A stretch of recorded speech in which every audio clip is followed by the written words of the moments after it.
Hello, everyone, and welcome to the Darkest Hour. I'm your host, Amanda Jane. We've all heard of haunted houses, buildings, cemeteries, but curious, how many have come across a haunted treehouse, haunted ships? In a world where everyone is everywhere, I guess it's not so far-fetched to believe the same goes for ghosts.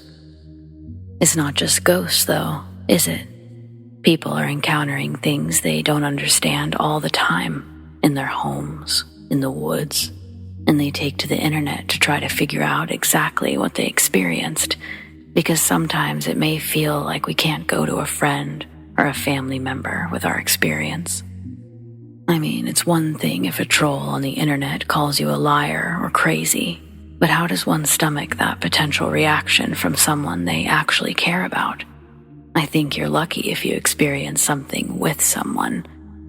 Instant gratification that you're not losing your mind or that it's playing tricks on you. Still, having a witness doesn't always resolve the overall uneasiness of these experiences, does it? After all, proof or reassurance that something is real doesn't mean it isn't absolutely horrifying. So, let's get started, shall we?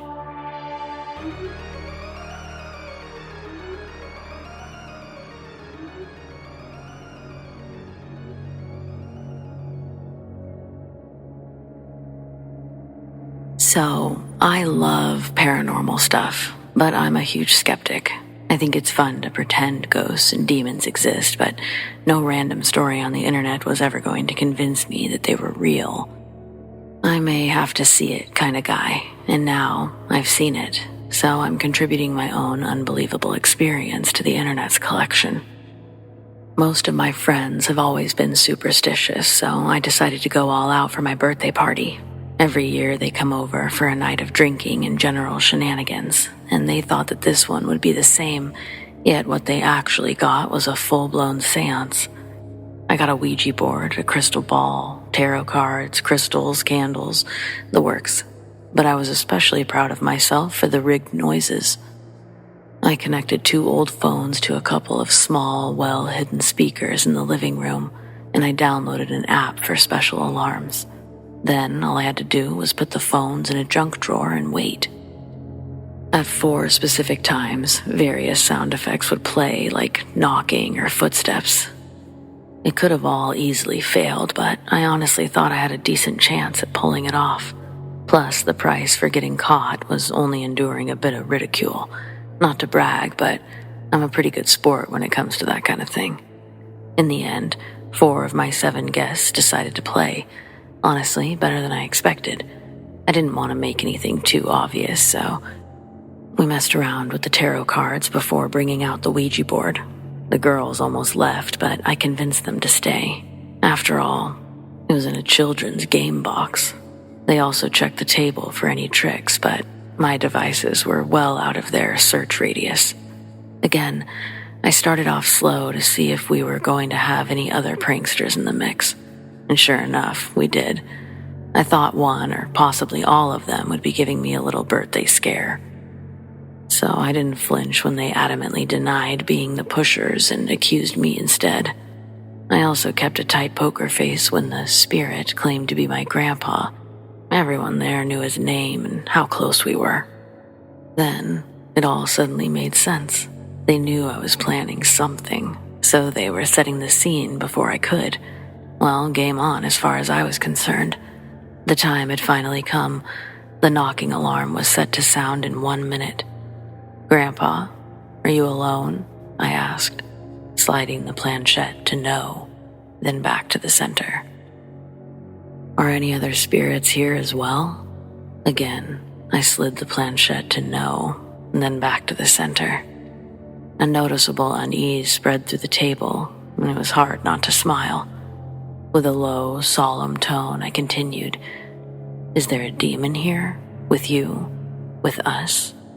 No one breathed as we sat staring at the planchette. Then came the sound of frantic knocking on the closet door. One of the girls actually started crying. I now had roughly 2 minutes to set up an opening for the footsteps that would sound next to the hallway. "Was that you, Grandpa?" I asked innocently and slid the planchette to no yet again. "Then who was it?" I felt a surge of annoyance as someone else began moving the planchette before I could.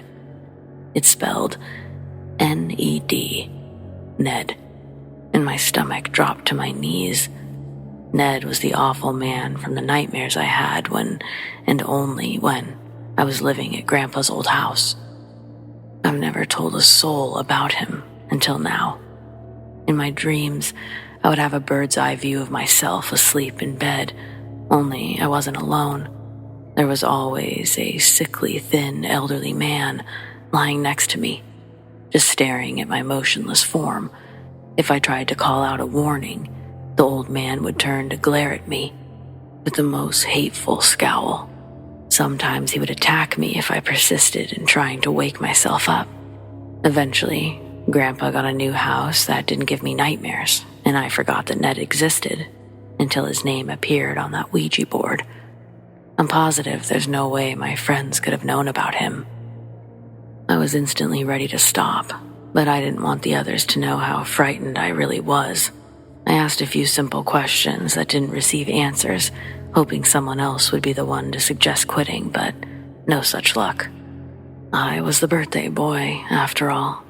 But then Wes blurted out, "Can we see you?" And the planchette spelled D-R-E-A-M. Dream. That was officially all I could handle. I rose from the chair, and at the same moment, the chair at the opposite end of the table fell backwards with a loud crash. No one was sitting close enough to have touched it. Thankfully, everyone left soon after that, and we didn't talk about any of it. I doubt we ever will. I didn't even notice the footsteps and other alarms failed to sound until much later, after everyone had gone home. When I checked the devices, they were both shut off, even though the batteries were fully charged. If this wasn't bad enough, I've now dreamed of Ned twice since, and the first time happened that same night. The nightmares are identical to the ones I had as a kid, only now I'm looking down at my adult body. I think I really screwed up this time. Is anyone able to tell me what I should do?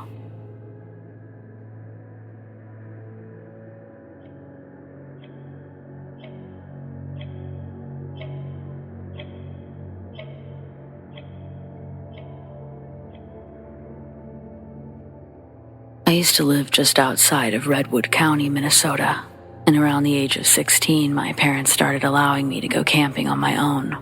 That summer, I was in southwest Minnesota with some friends, and we decided to camp inside the reservation. After a long day of bullshitting around, we found a spot and decided to set up our tents. It was pretty beautiful out there, super serene and quiet. We definitely felt like we were on our own out there, but at 16, I painted us as pretty damn fearless, so we weren't bothered, at least not yet. Eventually, it was nightfall, and though still not afraid, the area held a different kind of quiet. It was almost silent. I have no idea what time I fell asleep, but I know it was around 3 a.m. when I woke up. For a few seconds, I wasn't sure why, but then I heard my name being called from outside my tent. It was my friend Erin's voice, and he was really trying to get my attention. I could also hear my other friend Jeremy shushing Erin, telling him to be quiet. I didn't say a word. I just started feeling around and looking for a light. Before I got to it, though, I heard something in the silence. But it's like my brain couldn't connect what it was for a minute, until it was so loud and so obvious. It was the sound of horses running, but also what I can only describe as war cries. Almost immediately after I heard the sounds, I realized this was probably what Erin was trying to bring to my attention. I unzipped my tent because I wanted to see if I could see anything.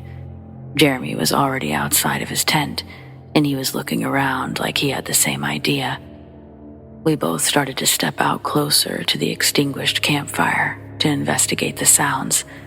I couldn't believe how clear they were, how eerie they were.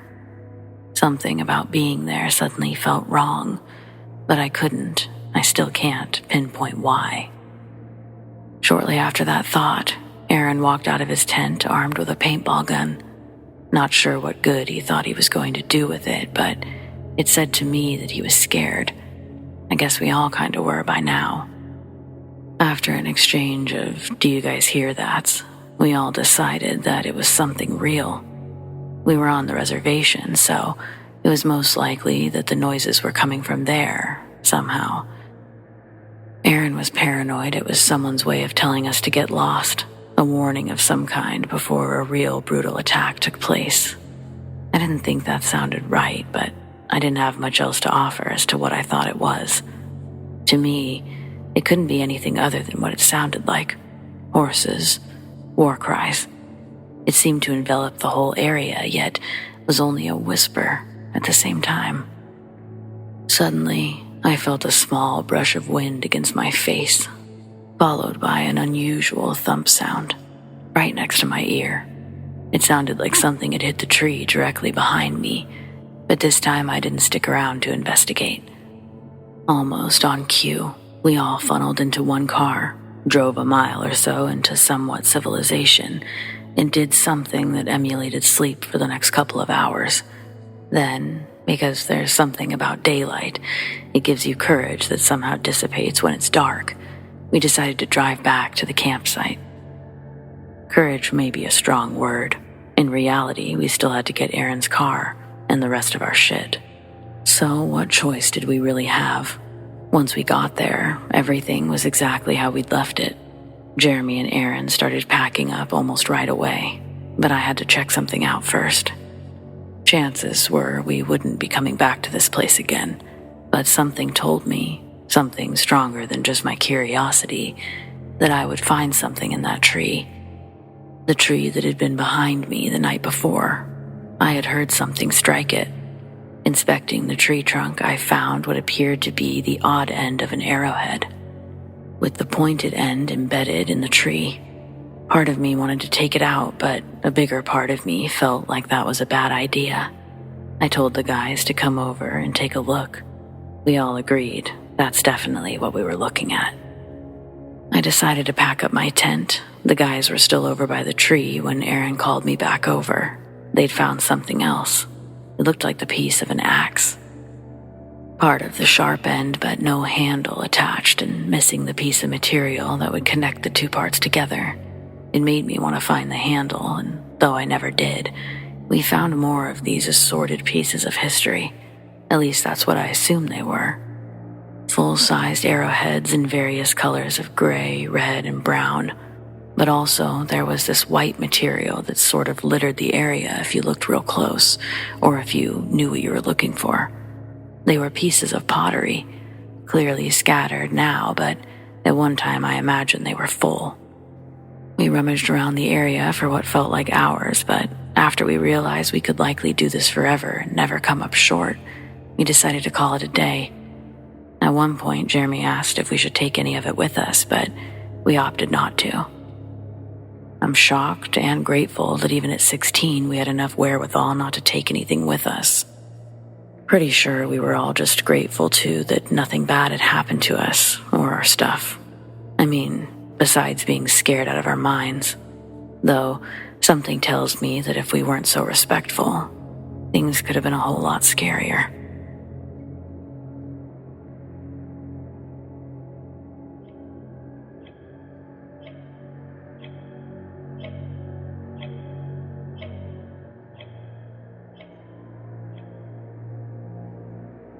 Several years ago, I was dating a woman who, when I first met her, I thought, this is a woman who is as enthusiastic about adventure and the outdoors as I am. Granted, the more I got to know her, I realized she was actually much more adventurous than even myself. She had a thing for finding haunted or abandoned locations and exploring them, usually solo. Not to sound sexist, but at the time, this heavily concerned me.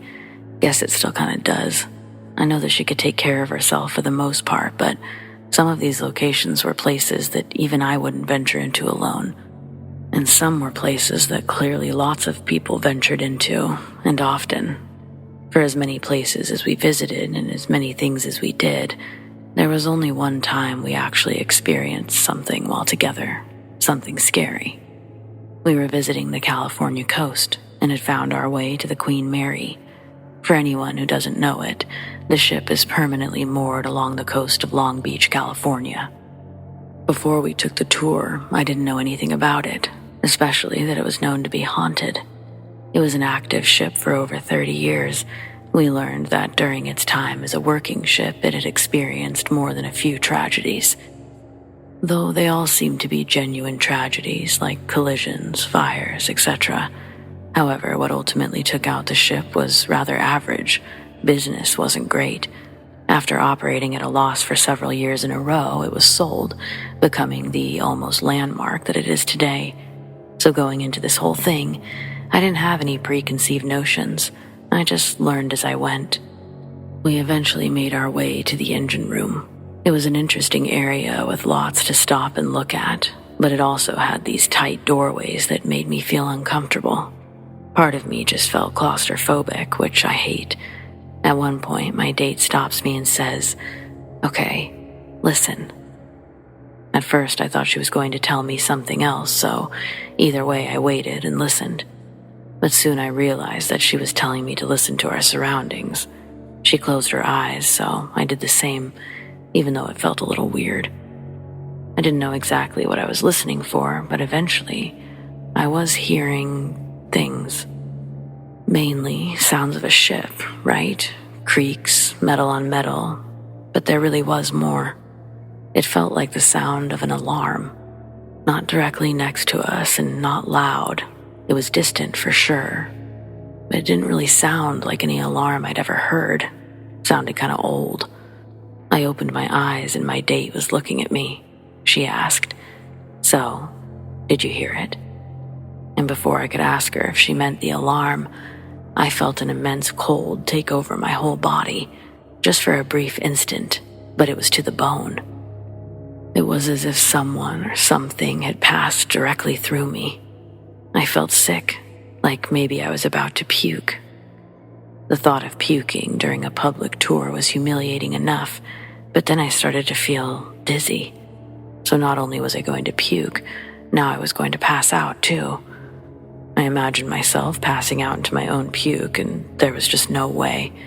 I tried to continue walking in the direction that would lead us out of the engine room.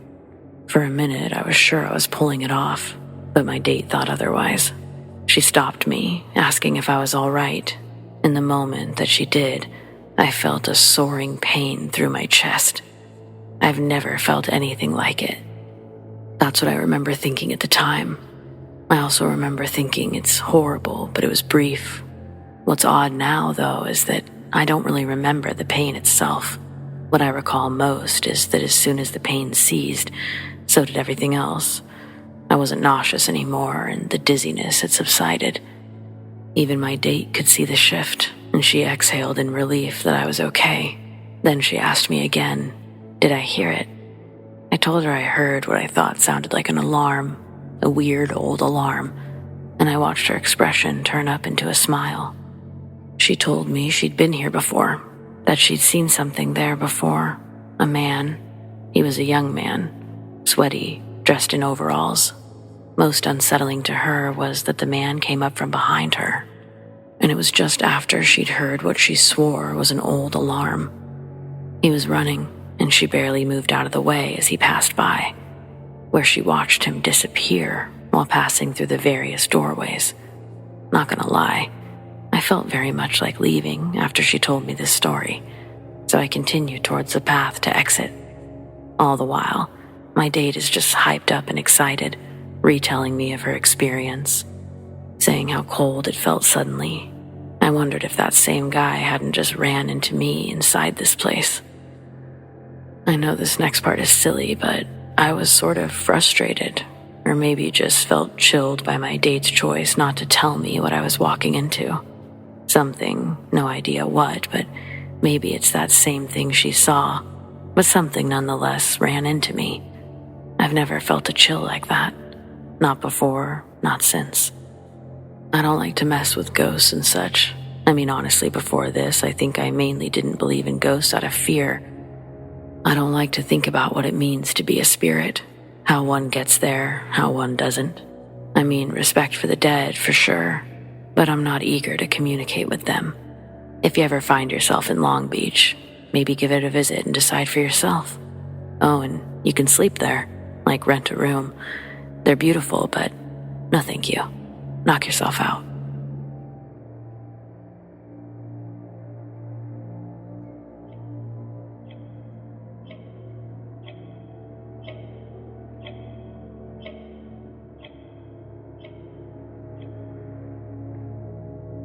The summer after 5th grade, my family moved into a big house in a rural area. We didn't have any neighbors, and the woods were thick around our property. My brother Nikki is 2 years older, and listening to creepypastas was one of our favorite things to do. Much of our time was spent looking for Slender Man or trying to contact spirits, but our favorites were the black-eyed children.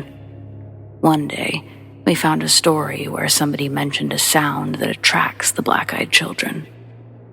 The guy had set up his laptop next to a window where the audio could loop all night, and it actually worked. We recorded our own copy of the audio, albeit much lower quality, and set up a speaker in our room window. After 3 nights of nothing happening, we started getting bored. As kids, it's easy to believe anything for a little while, but eventually reality rears its ugly head and you start to see behind the magic curtain. Still, we decided to leave it up one more time and just go out with a bang. We kept watch all night. It made things interesting again. The skies were clear with a bright full moon, and we could see our entire backyard all the way to the tree line. Nikki made me take first shift, and we handed off the binoculars every hour. Not gonna lie, we lost interest pretty fast. It sounded fun in theory, but 2 young boys can only stare out a window for so long. I fell asleep during the midnight watch and woke up to my brother slamming the computer shut and closing the blinds. He was absolutely terrified. When he turned towards me, I could see the tears streaming down his cheeks. It was so genuine that the thought of him pulling a prank never even occurred to me. Before I could speak, he placed a finger over his lips with one hand and pointed to the window with the other. He clearly wanted me to look outside, but his entire body was visibly shaking, and I wasn't sure I wanted to share that feeling. Ultimately, he didn't give me much of a choice.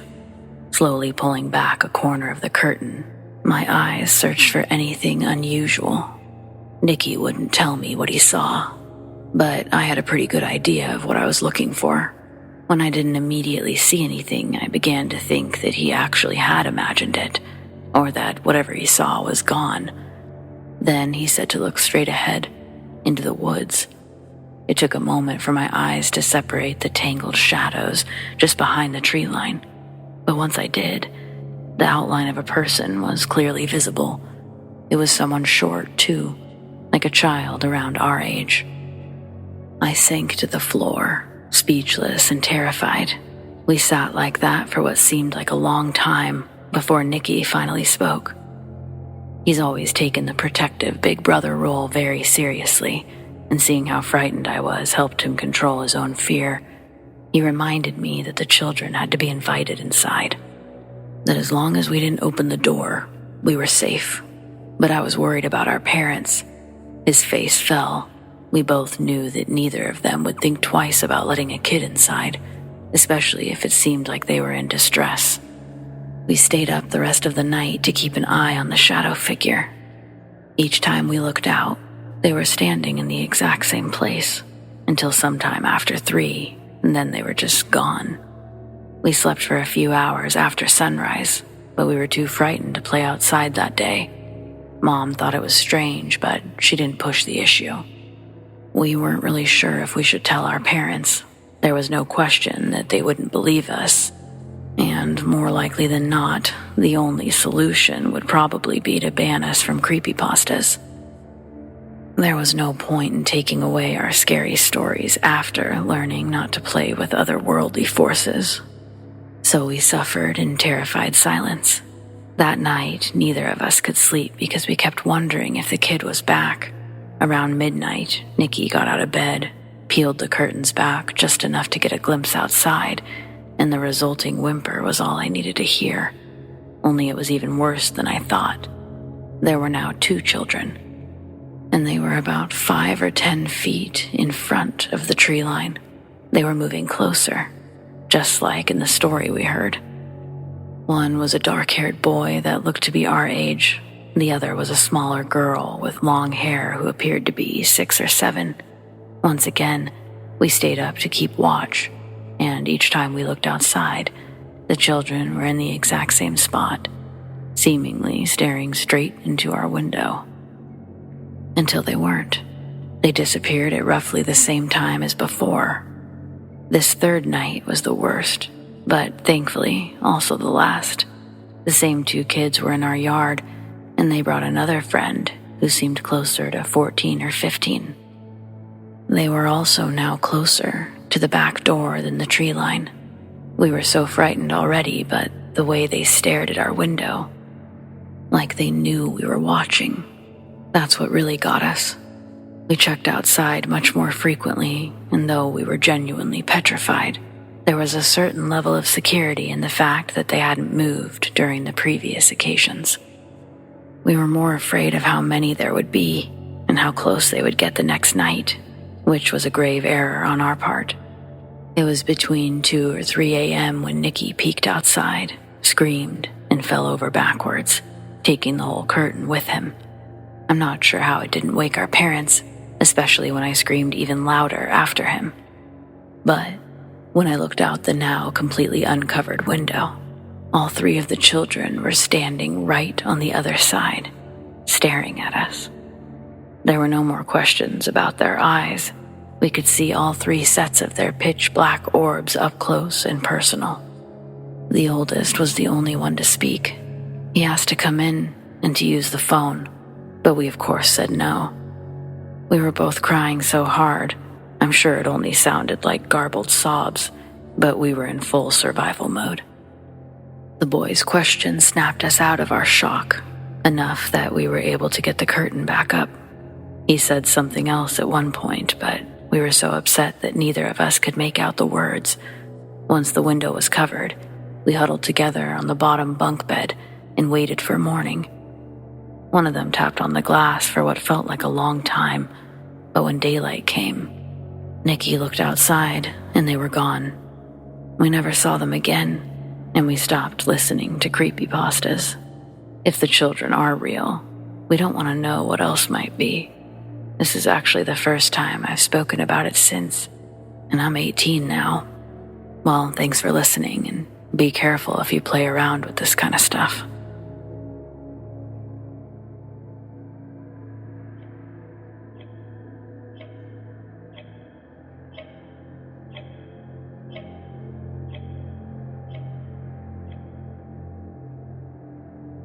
Over the years, I've heard a lot of ghost stories. Stories about people using Ouija boards. My friend talked to me just recently about his haunted basement, which I'll have to follow up with you on. But for now, this is my ghost story. Though I'm not entirely sure it was a ghost, but you tell me. It's the only thing I've ever experienced, and I'm grateful I experienced it with friends eventually. It's nice to know you're not crazy, even if you're 12. No one wants to lose their mind. So far, me and my friends are some of the only ones I've met who have experienced a haunted treehouse. Though the older I've gotten, the more I've come to terms with the fact that maybe it wasn't the treehouse itself. Maybe it was the woods.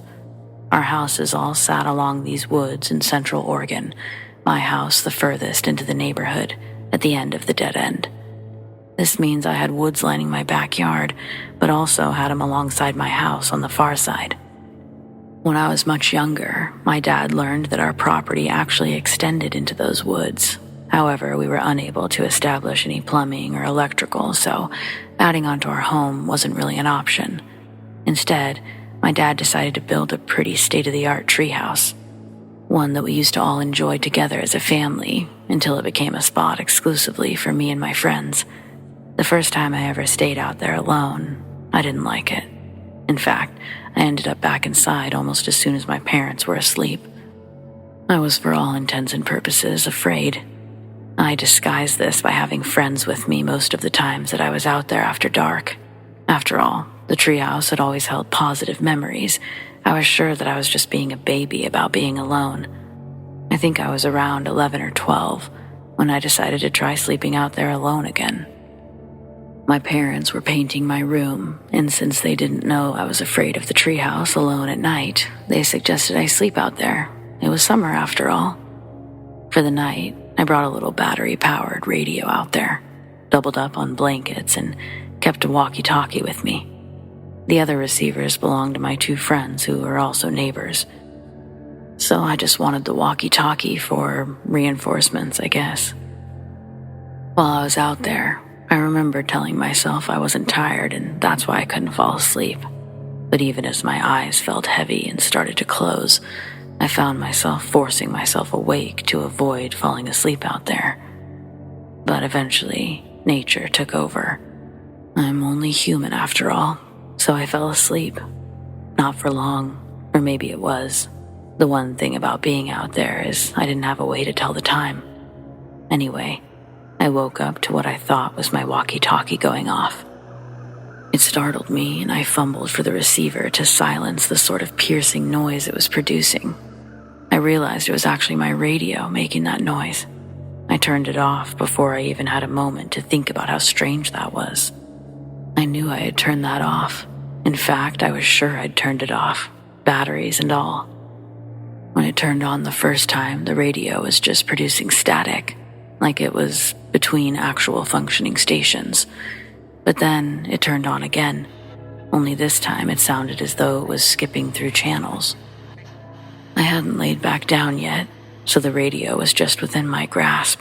Instead of grabbing it, I found myself sort of leaning forward. I wanted to see if the little red dial was moving, and it was indeed moving. The knob, however, was stationary. As a child, I remember thinking, what kind of magic is this? Yet there was this other part of me that wasn't so much amazed as it was afraid.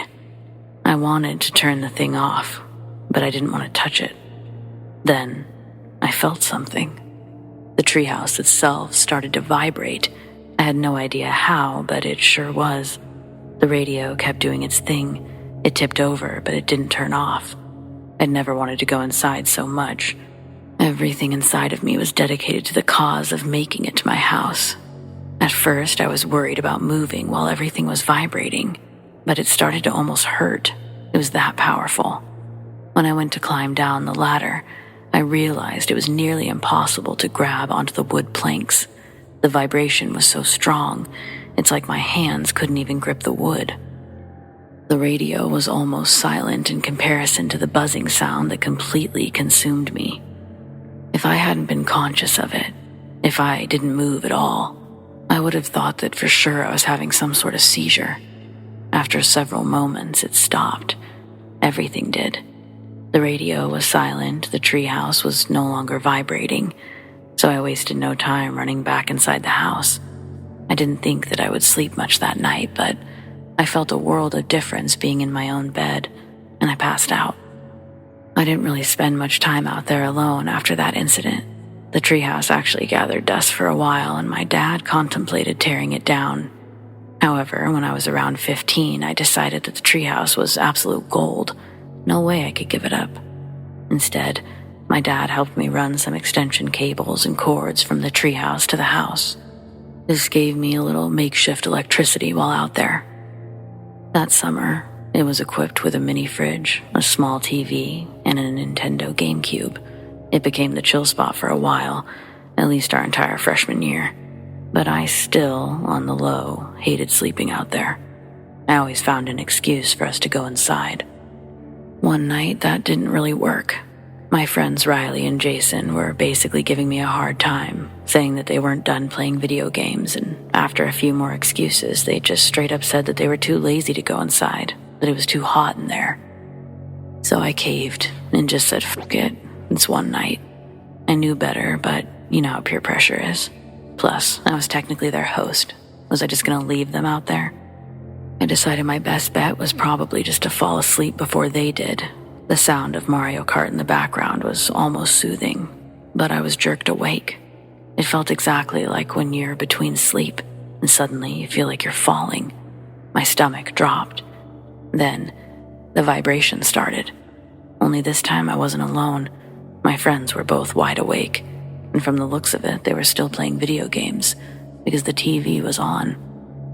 It, along with everything else in the treehouse, was moving slightly. It felt identical to what I experienced as a child, and I hated it.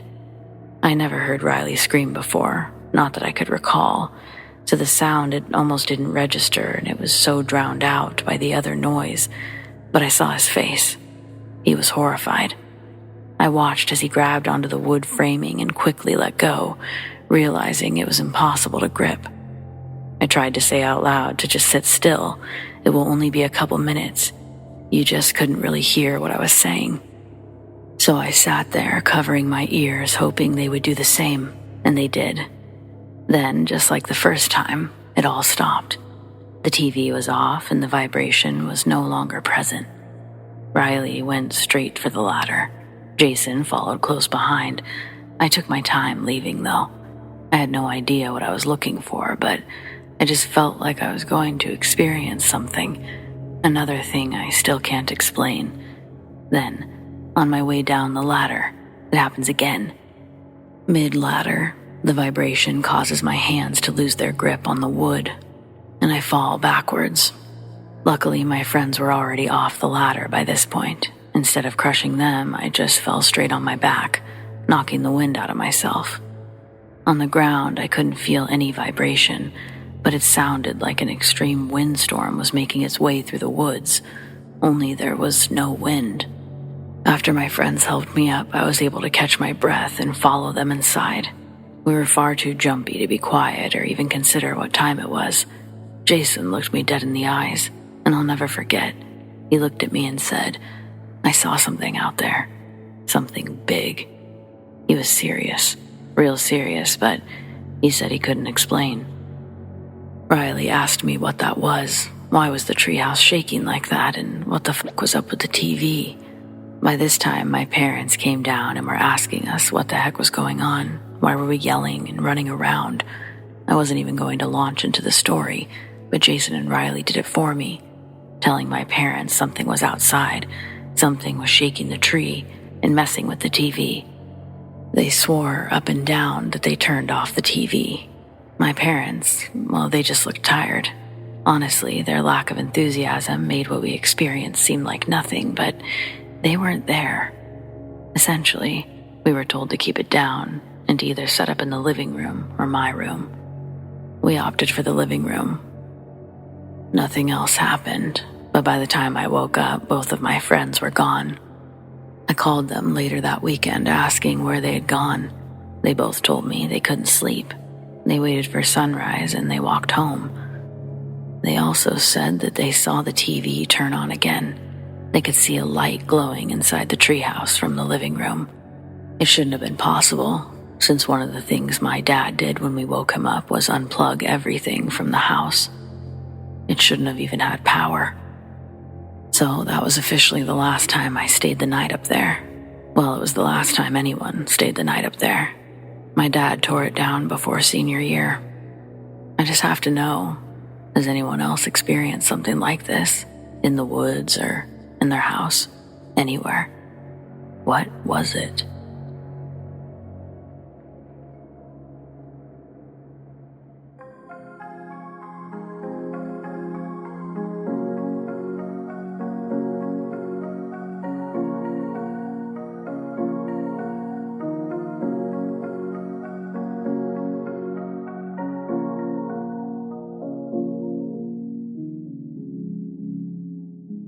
Well, friends, it appears we've reached the end of tonight's episode. Thanks for joining me tonight. Whether it's your first time or you're a regular, your support means the world over here. So thanks so much for listening. Also, welcome to our hundreds of new subscribers. We are so excited that you're here, and we hope that you'll stick around. We've got brand new episodes every Friday night, Keep those eyes open long enough to find those deep sleep videos, and of course, double features. Also, check out the channel if you missed anything on Halloween. There was quite a bit going on. Just want to remind you to subscribe if you haven't already, and tap the bell. You'll never miss a thing. Big thanks to those who shared their stories, and a huge shout out to all of my patrons, whom I appreciate so very much. Tracy S, Tamara K, Monica L, ZoeWatt, Chelle B, Donald C, The Dark Cosmos, Marion T, Rat Girl, Alisha S, Erin G, Nikki H, Mr. Revenant, Naz K, Brendon G, Paul T, Nicholas C, Lissane, Arlene F, and Adrienne. If you want to support the Darkest Hour in other ways, consider joining my Patreon. Check out patreon.com/thedarkesthour or click the link in the description to learn more.